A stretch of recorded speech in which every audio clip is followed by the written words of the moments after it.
appartiennent à une communauté d'éleveurs de bovins, persécutés régulièrement par un groupe armé féroce.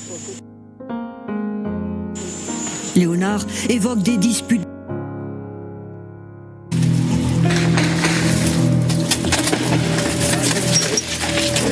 Venez un peu ici, puisque l'ennemi est là à la montagne. L'ennemi est où, colonel? La montagne que là, la montagne.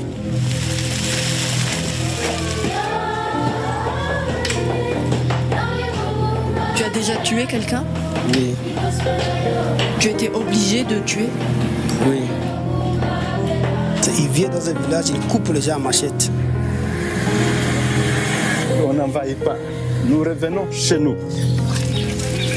On ne comprend pas pourquoi chaque fois quand il y a la guerre, la première chose à faire, c'est de violer les femmes. Il y a peu d'endroits pires au monde. Nous nous rendons à l'est de la République démocratique du Congo, à la frontière avec le Rwanda. La violence atteint ici des niveaux inégalés. Ici, on égorge, on viole, on massacre des civils, d'abord pour ça. Un trésor. Des mines d'or, de diamants, de cobalt et surtout de coltan.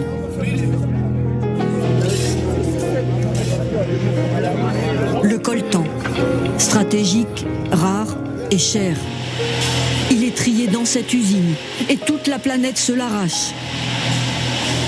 Car il est indispensable pour fabriquer nos téléphones portables et nos ordinateurs.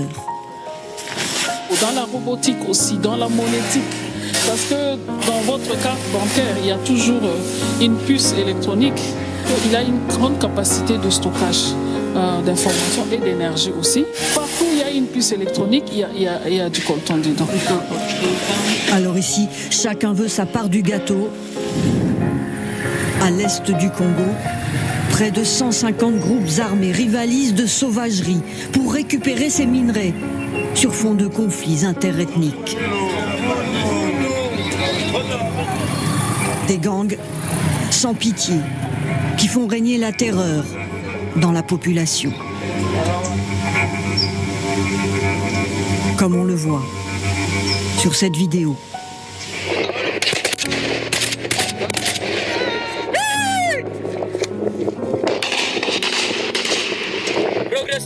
Progressez. Il faut attention que... Des miliciens attaquent ce village pour le piller, le saccager.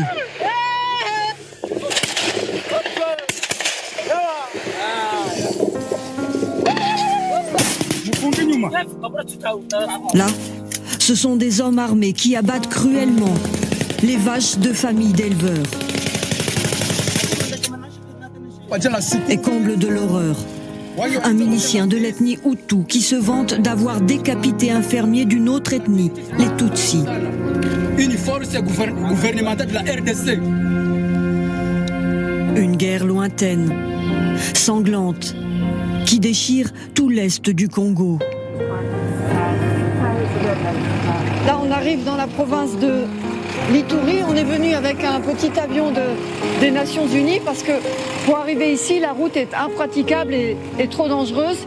Ici, on est dans une région où il y a eu beaucoup de massacres récemment à l'intérieur de villages. À Bunia, nous franchissons le dernier checkpoint. Après, la zone est rouge. Nous prenons la route qu'on appelle ici la route des massacres. Les organisations humanitaires ne viennent plus dans cette zone. Nous venons de passer là où il y a chaque fois des embuscades créées par les groupes armés. Ils entrent dans les villages, ils massacrent, ils pillent, ils incendient des maisons. C'est une zone très dangereuse. Oui. Comme nous sommes ensemble avec vous ici, bon, c'est Dieu seul qu'on est. Hein? Si nous pouvons, on ne sait pas ce qui peut arriver. Ce que nous allons découvrir ici dépasse ce que nous avions imaginé. Dans un champ, des croix alignées. Des visages plongés dans la douleur. Ces habitants appartiennent à une communauté d'éleveurs de bovins, persécutés régulièrement par un groupe armé féroce. Léonard évoque des disputes de territoire, des vengeances tribales. Il nous explique qu'il y a 3 mois, des miliciens enragés sont venus pour capturer 15 villageois. Ils ont arrêté, ligoté avec des moustiquaires. Vous connaissez les moustiquaires? Et puis les amener dans la fosse vivants. Ils ont été enterrés, ensevelis vivants, en état vivant là-bas, là où ils ont été arrêtés. les militaires n'ont rien pu faire. Les militaires n'ont rien fait. Ils sont morts à 20 mètres. Mais pourquoi ils n'ont rien fait? Vous vous sentez abandonné? Abandonné catégoriquement. Et donc là, vous venez presque tous les jours? Oui.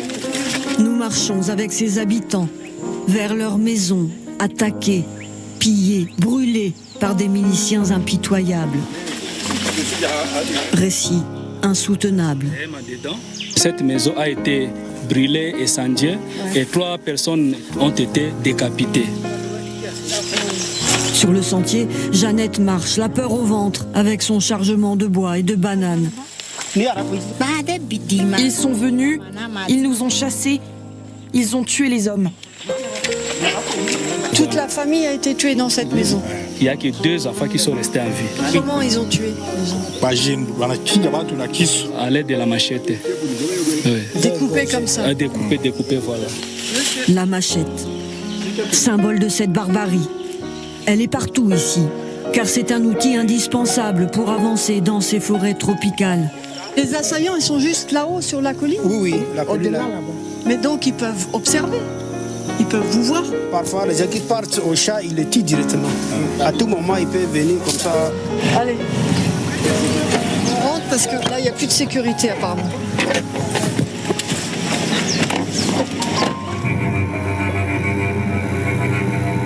Qui sont ces groupes armés qui répandent la terreur dans les campagnes, quelquefois sans raison? Nous traversons le lac Kivu pour aller rencontrer un groupe dans son camp, retranché, là-haut sur une colline. Il a fallu de longues heures de discussion pour avoir leur accord. Y aller est déjà une aventure. Sur ces chemins boueux, un homme armé nous guide jusqu'à une crête. La position est là? Oui, la position est là. Tous les combattants sont là? Tous les combattants sont là. On y va? Oui, merci. Eric, chef de ces jeunes miliciens qui s'entraînent à l'abri des regards. Comme des militaires en mode commando. Il y a beaucoup de jeunes, très jeunes, qui viennent avec vous? Oui, bien sûr. Il y a beaucoup de jeunes qui viennent avec vous volontairement. Il y a des jeunes aussi qui veulent défendre leur pays. Il y a des enfants aussi? Nous n'en veut pas des enfants, c'est sûr. Oui, nous n'en veut pas des enfants. Pourtant, certains visages paraissent juvéniles. Le groupe s'est installé tout à côté d'un village qu'il contrôle et qu'il taxe. Souvent, quand des miliciens s'emparent de villages comme celui-ci, ils kidnappent aussi des enfants pour en faire des guerriers, des enfants soldats. Quelquefois, certains enfants réussissent à s'enfuir. C'est l'UNICEF qui les récupère et les protège dans ce centre. Exceptionnellement, nous allons pouvoir parler à ces enfants soldats.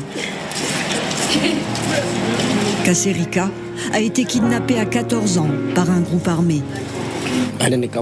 Ils m'ont pris de force dans mon village, m'ont emmené dans la brousse.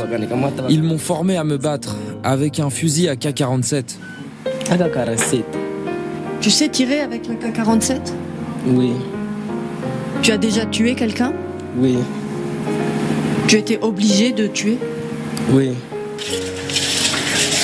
Ça, c'est le dortoir des garçons. Sur son lit, Isaac, 11 ans. Toute sa famille a été tuée dans son village et lui a été enrôlé à 9 ans dans un groupe armé. Son monde à lui, ce sont les fusils mitrailleurs.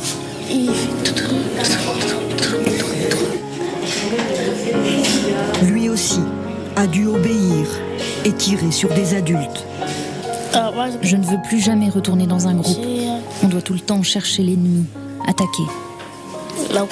C'est trop dur.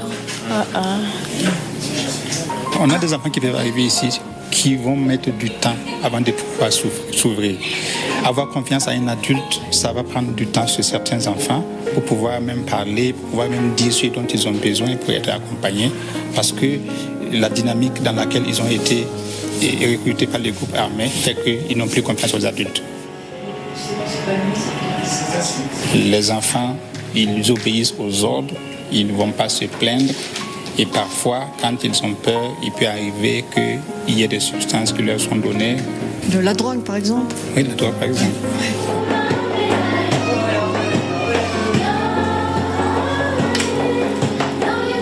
Le chant, une thérapie ici. Parmi ces enfants, il y a aussi des filles.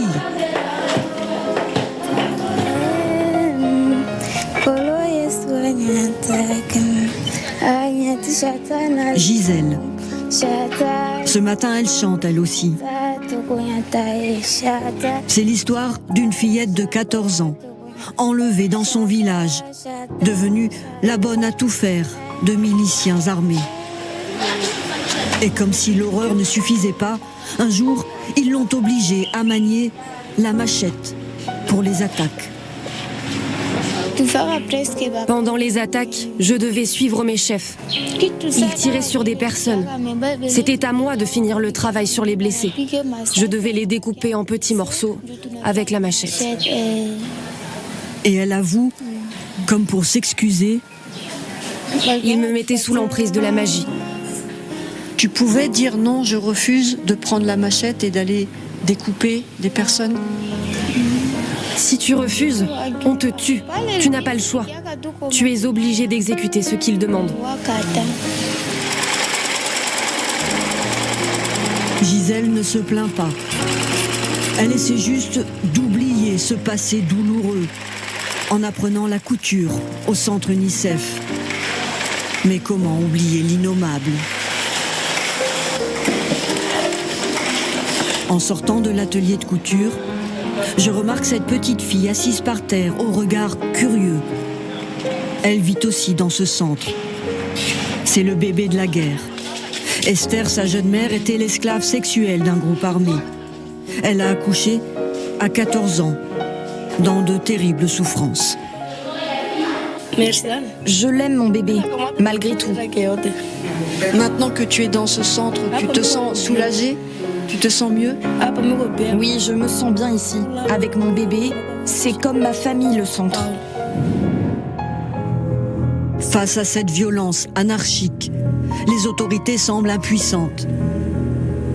Nous voici dans la province voisine du Nord Kivu, à Goma. La ville est sous pression totale depuis plusieurs mois, car tout autour, c'est la guerre.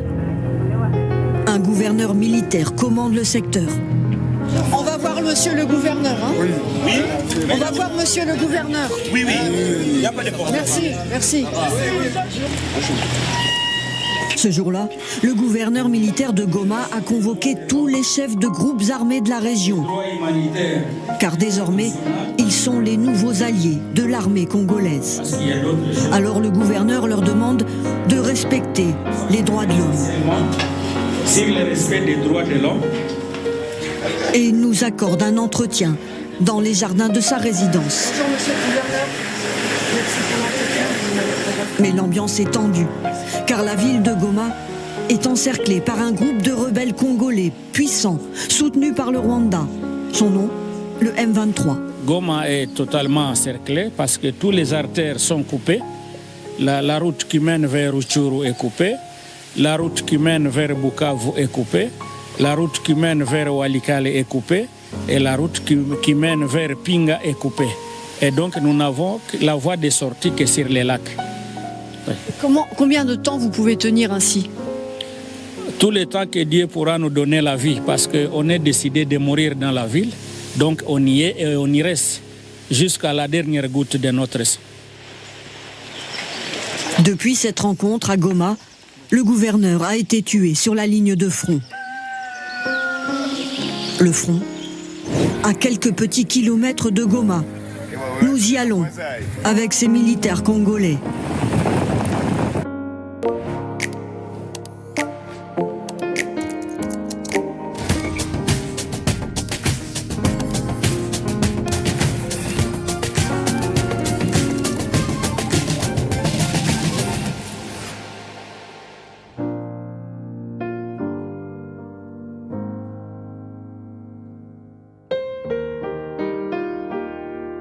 Comment un trader débutant a pu jouer plus que les fonds propres de la banque? 50 milliards. Mais forcément, il se passait rien, toi qui gagnais. J'ai cru que ma famille c'était la Société Générale et que je me suis planté.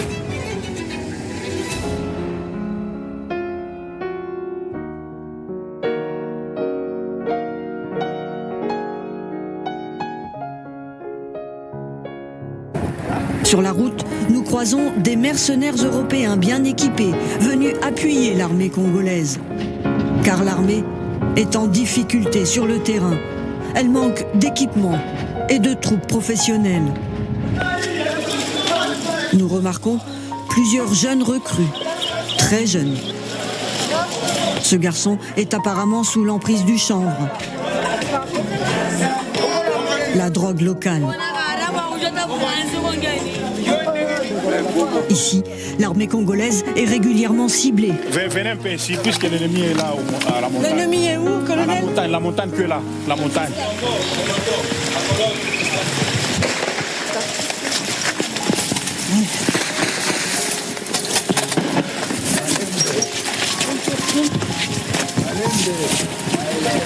Sous les balles, les habitants se protègent comme ils peuvent. Léonie revient tout juste du champ. Quand ça tire, je me mets vite à terre. Et dès que ça s'arrête, je prends vite ma récolte et je pars. Il faut aller se protéger dans la forêt tropicale. Exactement. On va où là? On est dans la brousse là, on est totalement dans la brousse là.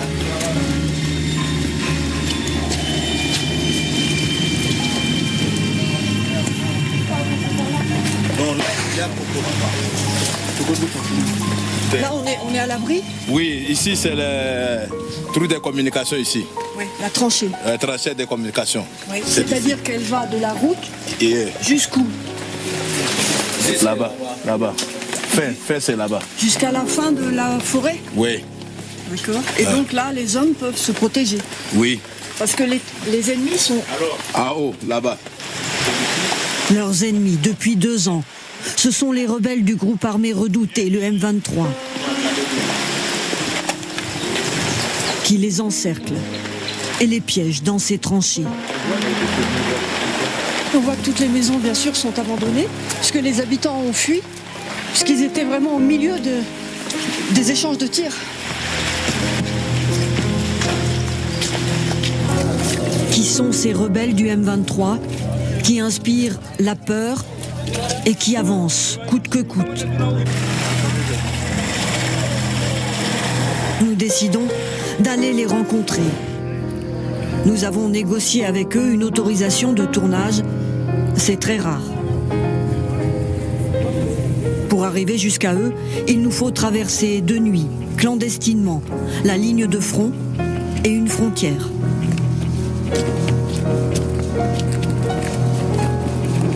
Un passeur nous guide. Il faut être le plus discret possible. 2 heures de marche nocturne et nous arrivons dans la zone du M23. Les voici, ces rebelles Tutsis. Ils sont accusés d'exaction, mais ils démentent. Soutenus par le Rwanda voisin, ils occupent déjà de larges pans de territoire dans tout l'est du Congo, autour de Goma, la capitale de la province du Nord Kivu. Nous rencontrons leur chef, Il est constamment entouré de son escorte.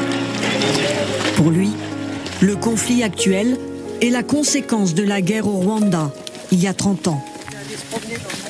Il affirme que sa communauté, les Tutsis, continue à être persécutée et chassée de ses terres par des milices de l'ethnie Hutu, ceux-là même qui ont commis le génocide du Rwanda en 1994. Vous êtes considéré comme l'agresseur, ça c'est acté, vous l'acceptez?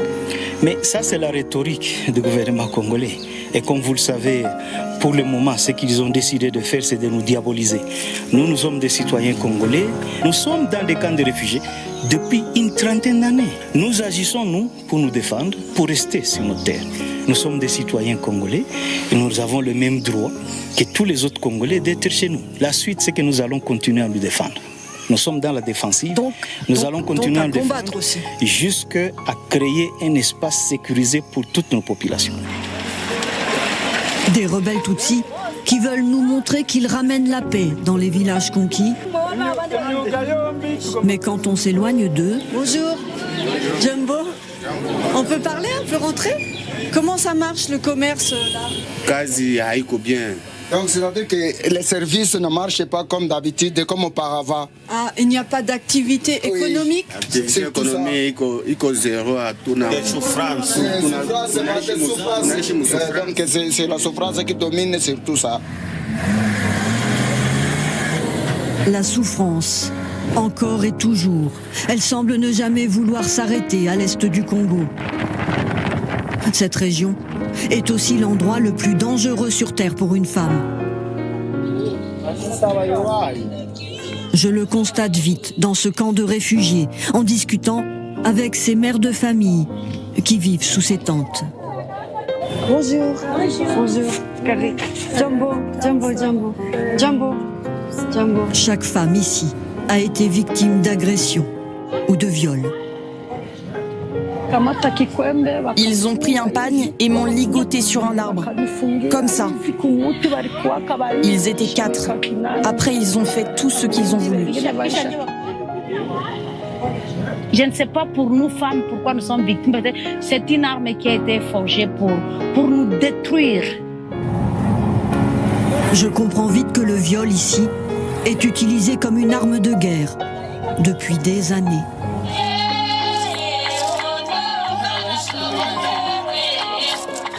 Alors les femmes restent le plus souvent possible regroupées. Anita, elle ne sort que très rarement de son abri. Elle a dû fuir son village. Lorsque les groupes armés sont venus pour combattre les rebelles, ils sont rentrés dans notre village, puis dans ma maison. Ils ont ligoté mon mari et m'ont violée devant mes enfants. Je me demande pourquoi c'est toujours nous les femmes qui sommes les victimes. On n'est pas des guerrières, on ne va pas sur la ligne de front. Mais depuis toujours, tout le temps, on subit les mêmes atrocités. Et les chiffres sont alarmants. Nous voici au centre de soins de Médecins sans frontières, où l'on s'occupe des victimes. Elles sont de plus en plus nombreuses. Sur 2023, nous, on a plus de 22 000 personnes victimes de violences sexuelles. Donc pour nous, c'est un chiffre qui est alarmant parce qu'on n'a jamais vu ça sur aucune de nos missions, sur aucun de nos projets. Et là, on est à 1500 cas par mois juste pour nos 3 sites. On n'a vraiment jamais vu ça. Ce qui est alarmant aussi, c'est la situation des déplacés qui s'améliore pas nécessairement parce qu'effectivement, il y a les besoins en eau, les besoins en abri, les besoins en latrine.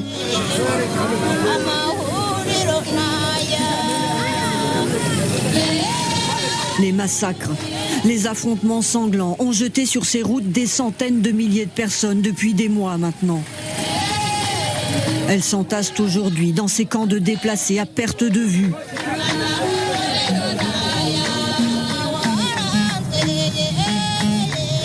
La guerre au Kivu, une guerre oubliée, où les cris sont énormes, alors que la communauté internationale regarde ailleurs. La situation reste confuse. Les combats entre les forces armées congolaises et le M23 soutenu par des troupes rwandaises se poursuivent à Goma, selon l'AFP, qui cite des sources sécuritaires. L'aéroport de la capitale du Nord Kivu serait désormais contrôlé par les rebelles. Pendant ce temps, la situation humanitaire se dégrade. Nous ferons le point à Goma, mais aussi à Gisenyi avec notre envoyé spécial. Et nous irons également à Kinshasa, où des manifestations pour demander des sanctions contre le Rwanda ont dégénéré, ciblant plusieurs ambassades.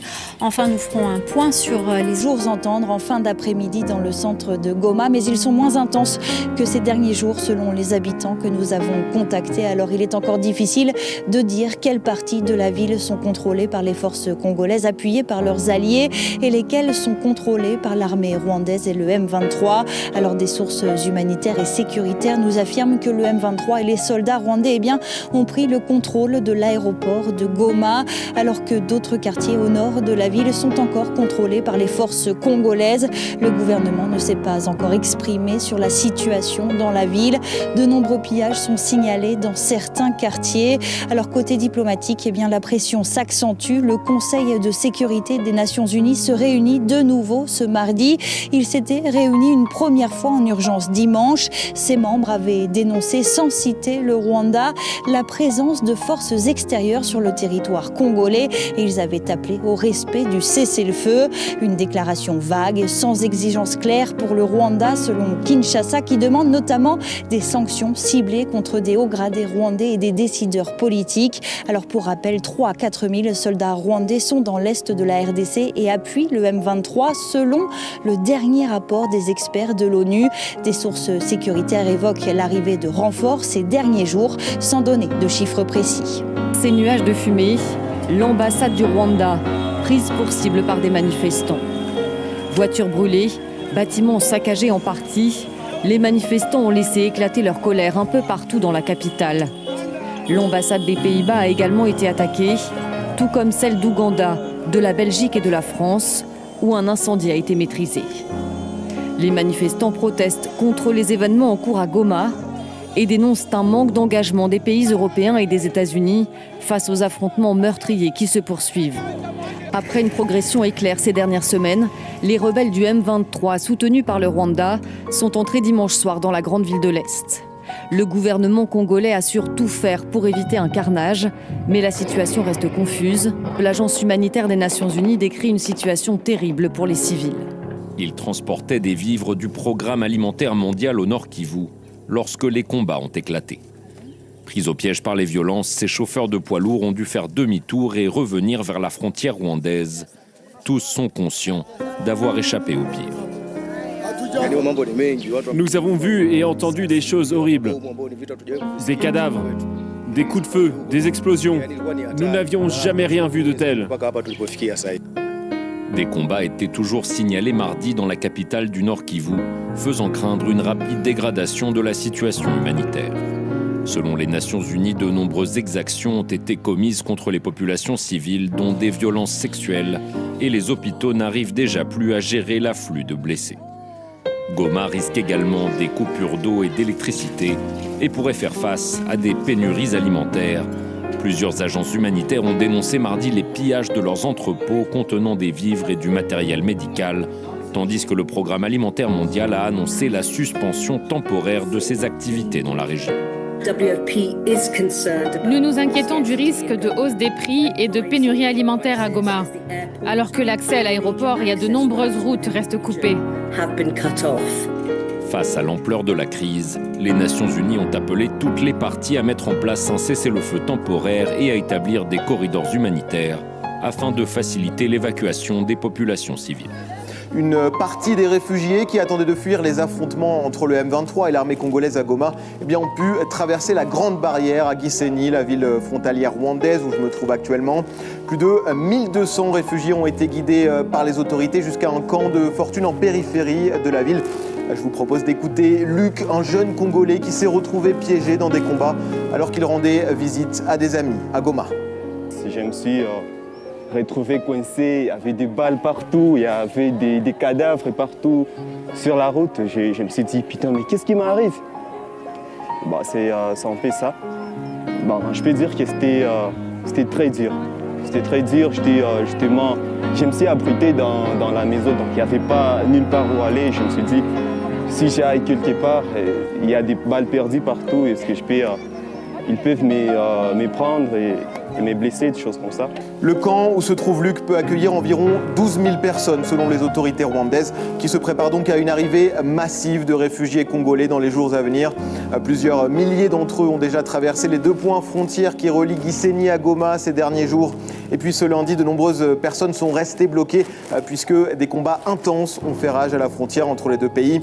Selon Kigali, au moins 5 civils ont perdu la vie suite à des tirs d'obus et de balles perdues tombées côté rwandais.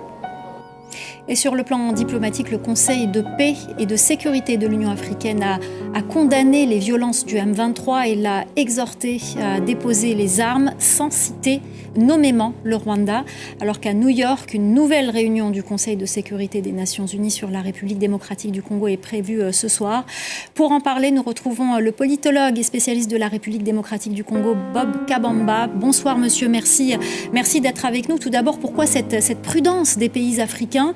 Pourquoi ne pas citer le Rwanda ? Quid de la communauté internationale ? Faut-il des sanctions contre le Rwanda comme l'exige la République démocratique du Congo ? Ce qu'il faut savoir, c'est que le Rwanda jouit quand même d'une très grande crédibilité sur le plan africain.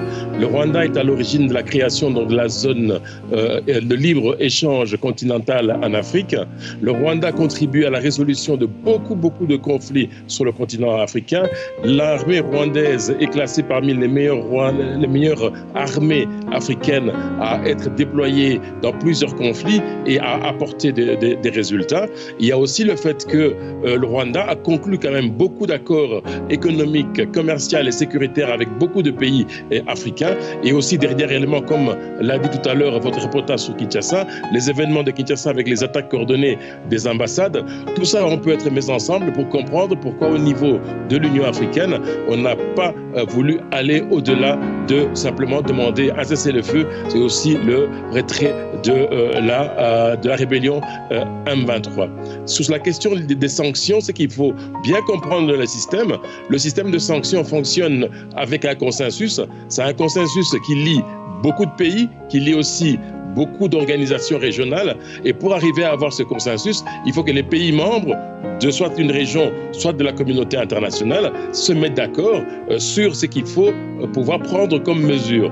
Or, dans la communauté internationale, au sein de certaines organisations régionales, il y a aussi des pays qui s'opposent à des sanctions contre le Rwanda. Et alors, pour arriver à des sanctions, c'est beaucoup de temps, ça prend du temps, et on a vu dans d'autres conflits, ça a été la même chose, où il y a eu des sanctions qui ont été prises plusieurs mois, des fois, après qu'il y a eu des exactions et des violations graves de droits de l'homme dans certains pays. C'est ce qui justifie le fait qu'on a du mal à comprendre que les sanctions ne pourront pas tomber de sitôt.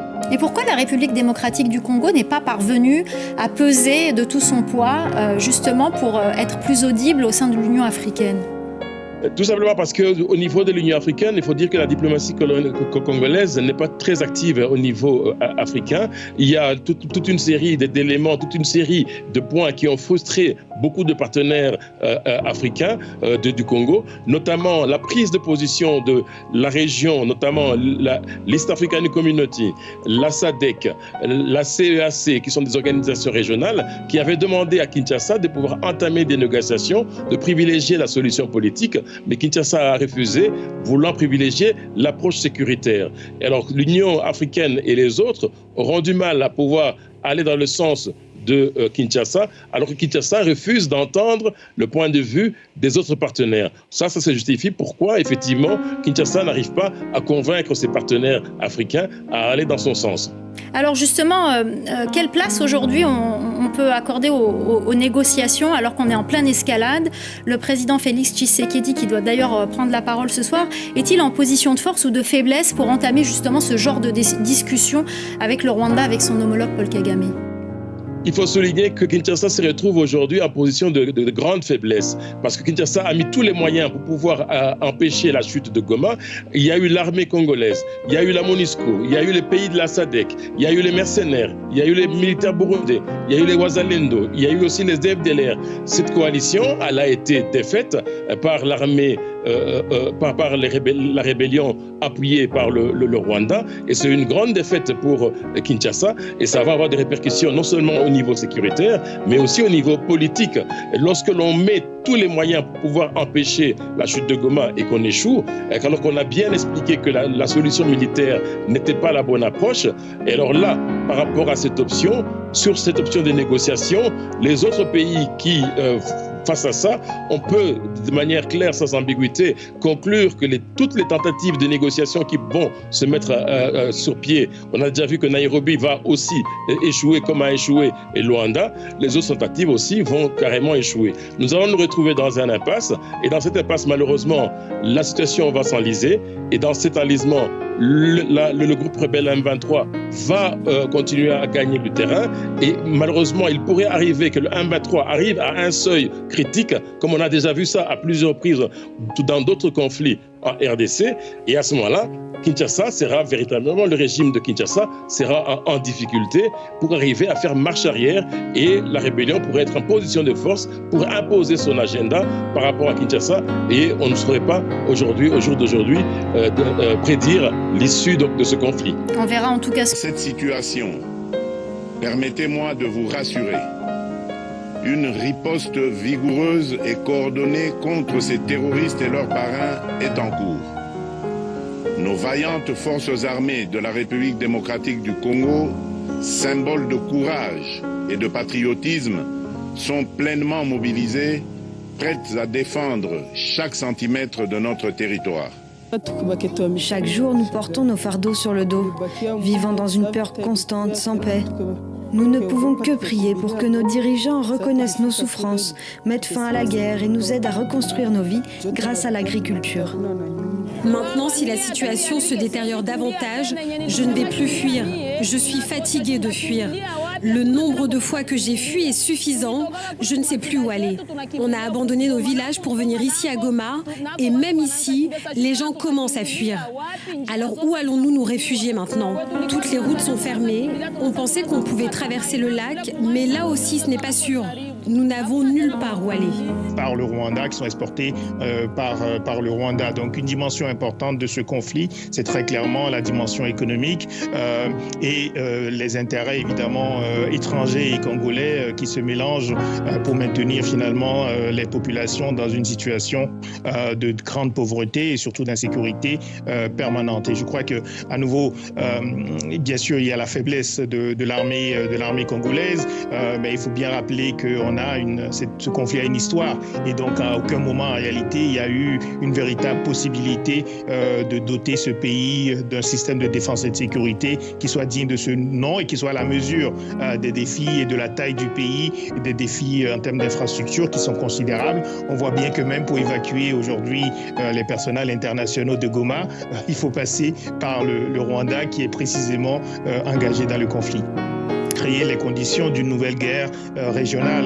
En réalité, il y a le Burundi, bien sûr, mais il y a aussi des pays d'Afrique de l'Est. Il faut rappeler qu'il y avait une force de la communauté de l'Afrique de l'Est qui était sur le terrain, qui a ensuite été remplacée par la force de la SADC, donc d'Afrique australe. Des soldats sud-africains sont d'ailleurs morts lors des affrontements. Ils se retrouvent aussi dans la mission des Nations Unies au Congo. Et donc, vous avez vraiment plusieurs pays d'Afrique de l'Est et d'Afrique centrale, au-delà des Grands Lacs, qui sont déjà impliqués d'une certaine manière dans ce conflit. Et à nouveau, on a déjà connu cela. Il faut mentionner l'Ouganda, puisque lorsqu'on regarde une carte, même la logique d'approvisionnement du M23, la logistique, ça ne passe pas seulement par le Rwanda, ça passe aussi par l'Ouganda.